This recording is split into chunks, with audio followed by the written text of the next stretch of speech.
Have you ever wondered why some people seem to remain calm even in the stressful situations, while others appear to come disturbed or puzzled?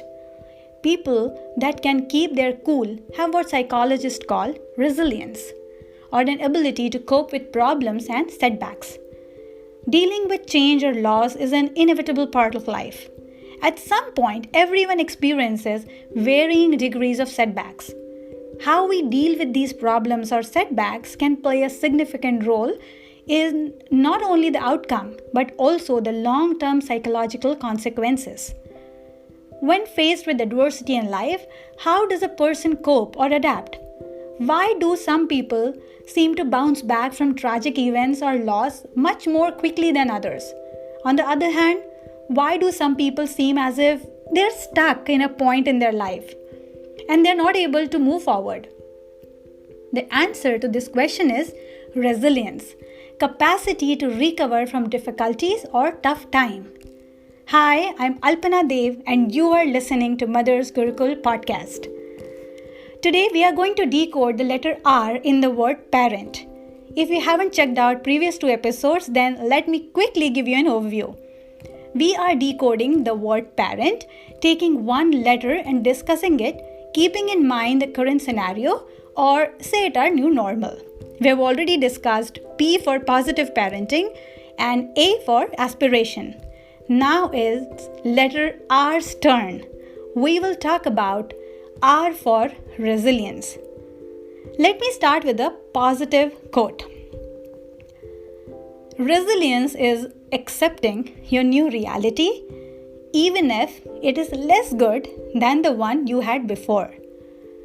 You can fight it, you can do nothing but scream about what you have lost, or you can accept and try to put together something that is good.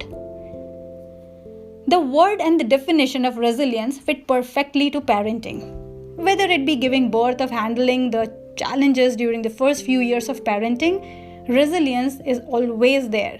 We don't have to provide examples of mom going through tough labor and still holding a tired yet white smile when she sees her baby for the first time. Or in spite of continuous challenges, parents feeling proud and happy on every milestone of their kids. Examples are numerous. We all have experienced such moments and still experience them now and then. But today in the new normal, we are unfolding a new dimension and meaning of the word resilient. We are learning to stay positive, stay together, holding on to the yester memories and creating some new ones too. We teach our kids to face tough situations boldly. We tell them not to lose hope, even in the toughest of the time. We tell them to count our blessings and we teach them to practice resilience. But quite often, we forget these pointers. Whatever we have taught them about being resilient, or for that matter, we keep telling ourselves to handle situations strongly, may not have shown its presence before COVID-19. Do you agree? We were happy, we were free, and when talking about kids, then they might not have faced many such occasions where they need to keep their spirits high. But the last few months have made each one of us stronger, more thankful, and more resilient.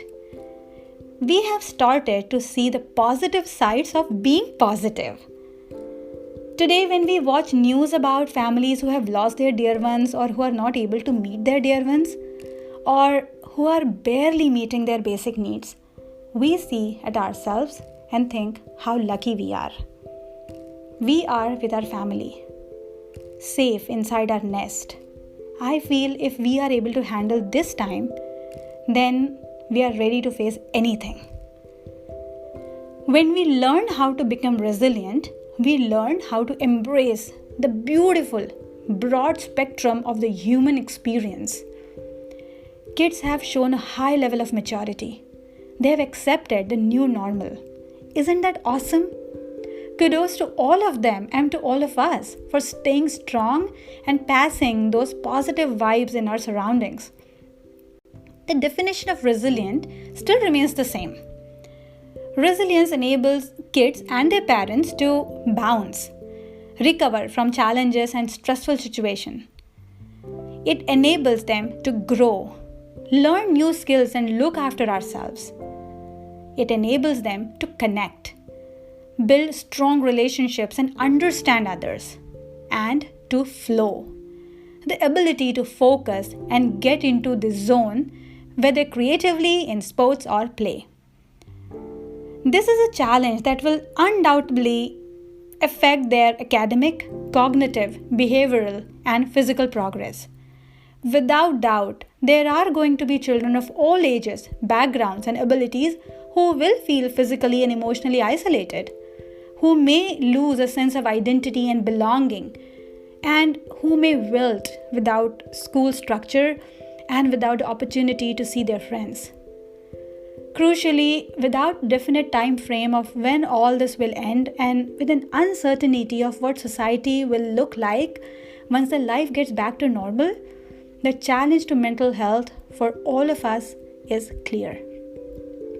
In this tough time, we have to keep our spirits high. People are conditioned to think of resilience as a personality trait. Either you have it or you don't. But this isn't the case. With intention and practice, you can become more resilient, no matter your age. There isn't one specific strategy to use to build resilience. It's a process of establishing connections, coping with stress, adjusting with thought process, and fostering physical wellness. So build your connections. We all need support in life, not just in crisis. Building a support network of empathetic and compassionate people help us feel less lonely in times of need. Discussing things with other people can also help us gain insight or even new ideas that might help us manage better. Focus on what is in your control. When there is so much going around us, it is natural to get overwhelmed. Sometimes we even wish to go back in time or change things. But instead, let us try to focus only on the things that are in our control, which is our present. Adjust your thought process. It is difficult to maintain an optimistic outlook when the future feels so uncertain, but positive thinking will help you focus on hope and visualize better times ahead. While adults can use words to express their feelings, young children often share their anxiety and distress with us through their behavior. Right now, lots of things are different, and despite of our best efforts, children can experience worry, uncertainty, anger, sadness, or fearfulness related to things they have seen, heard, or experienced. Children don't yet have the skill that adults have to understand and regulate their feelings and behavior. To be honest, even as adults, we sometimes fail at regulating our feelings and behavior. Focus on physical wellness. Prioritize sleep, healthy eating, proper hydration, staying active. All this contributes to maintain physical wellness. Resilience can help us get through and overcome hardship, but resilience is not something we are born with. It is built over time as the experience we have interact with our unique individual genetic makeup. I found a very apt example to describe resilience on developingchild.harvard.edu. Think of resilience as a seesaw or balance scale, where negative experiences tip the scale toward bad outcomes and positive experiences tip it toward good outcomes. The science of child development points to 3 ways we can affect experiences and the balance of the resilience scale. First is unload or reduce the negative side. Second, load up the positive side. And third, move the fulcrum. We can make it easier for a scale to tip toward positive outcomes by strengthening core life skills. All of us need executive functions and self-regulation skills to manage daily life. but stress makes it more difficult to use the skills we have. Everybody has resilience. It is just a question of how much and how well you put it to good use in your life. Resilience doesn't mean the person doesn't feel the intensity of the event or problem. Instead, it just means that they know, or should I say, they have learned how to deal with it more quickly than others. So, are you ready to move the fulcrum to the positive side?